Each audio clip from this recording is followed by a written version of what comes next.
So I know you're doing some pretty unique things with Shinedown and how you approach the processing on the background vocals. Right. Tell me a little bit Well, about I do it that. because it's a 20-foot wide, 64-foot long thrust that the band plays on 100%. Drums, everything is in front of the PA on this tour. Wow.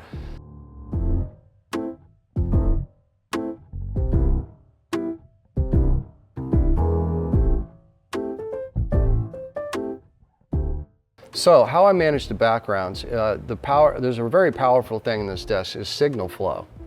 So what I do is I use a 50-45 on all the background vocals, but I do it post fader. This way, so I can push, as I push the fader up, it's forcing more gain into the 50-45 so that it opens.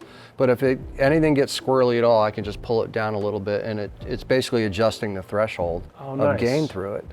So that way it keeps it a lot tighter that way. So in snapshots, when the guy sings, vocal on, fader up. You know, if it moves away, you know, if I change snapshot, I'll fader it down and then next one off. So it's a smooth, nice musical transition. Works really great. It's a really good trick, especially on a lead vocal as well. Is there anything else processing-wise you're doing on the background vocals? I mean, you compressing them with the channel, or I'm just compressing. I'm doing that, and we're also doing some multi-band, and that's all per song. Depending, like the conversation we had earlier about scenes, and the fact that, you know, if it's a certain key and there's maybe a little 400 in this person's voice and Eric's versus, you know, Zach or whatever, I can clean all that up dynamically.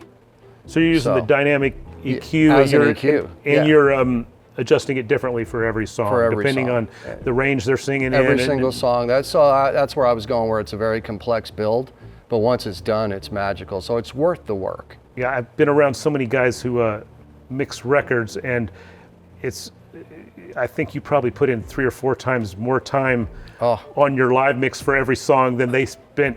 Yeah, well, you have environment that it's the added thing, right? So your environment, and through a system, it's not a controlled environment, so it makes it much more difficult, I think, on a day-to-day basis.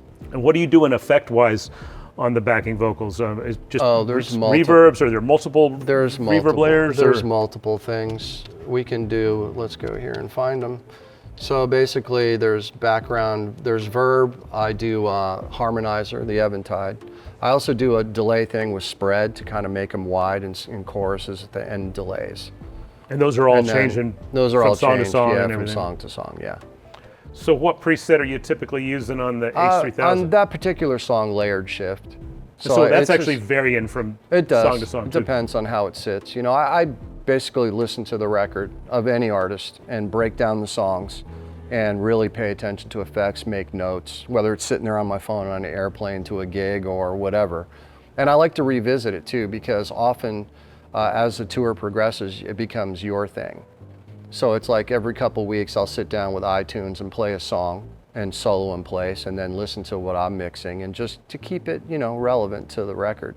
Because your job is to take what the band created and present it live. And I feel like in a more bombastic way, but you have to maintain the integrity of the intention of the artist. And a lot of guys don't do that. They just make it their own thing.